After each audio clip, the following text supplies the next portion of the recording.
Hello, beautiful light-filled souls. This is Trisha Barker, and I'm so excited to tell you about the Near-Death Experience Summit. This will be the second one, and it will be through the University of Heaven with Dr. Raymond Moody and Lisa Smartt. Please check out the links for that and purchase your tickets.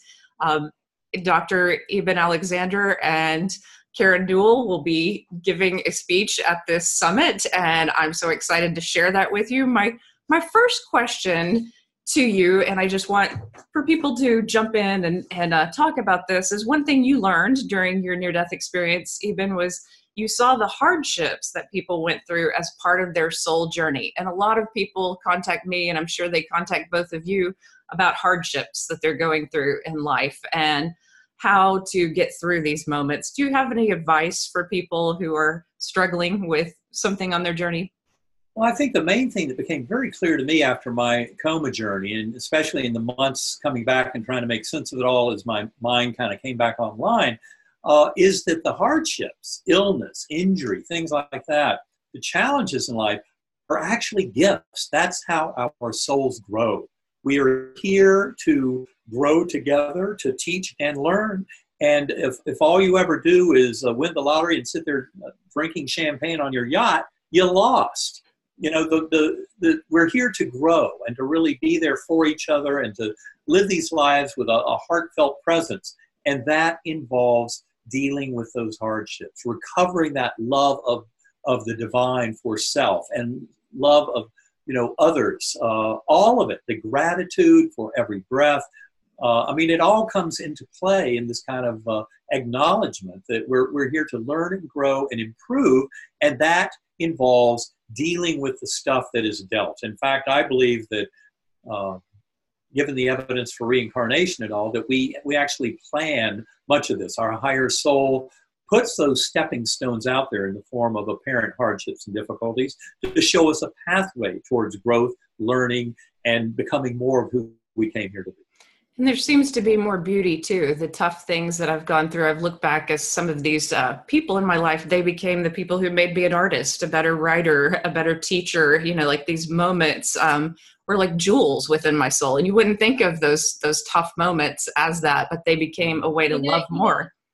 You never think of those tough moments while they're happening. When you're in the midst of a hardship, that's the last time you want to think, oh my God, what's my lesson, right? It's always later when we've developed perspective and maybe seen how maybe that turned, bad there, that corner, but if that hadn't happened, I wouldn't have had this or some other perspective. Usually we can look back at our hardships and say, I wouldn't change that for the world.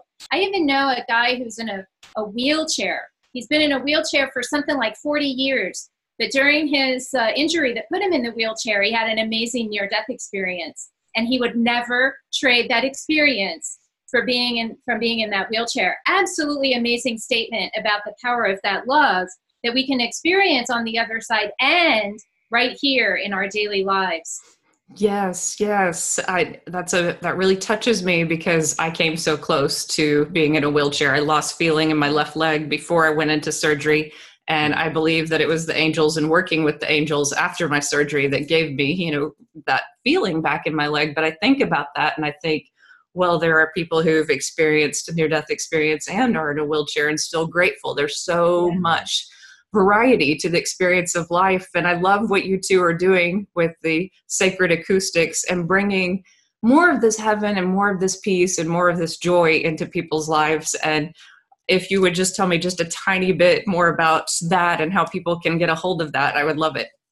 Well, the sound really helps people to settle that anxious, concerned mind and really get to that quiet, peaceful state within.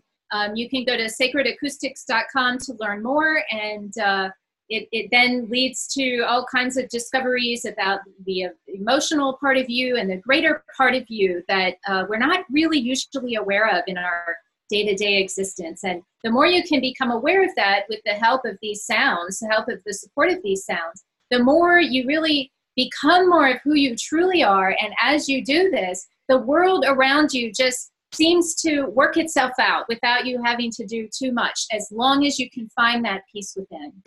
Yeah, I call it like staying within the flow of God. We bring ourselves outside of that flow of God, but if you stay in it, then everything seems to work out in really beautiful ways. But thank you both so much for being a part of the summit and for sharing your wisdom with us. But thank you. And if you want to purchase the summit, please see the links below. And I will also have the links for Sacred Acoustics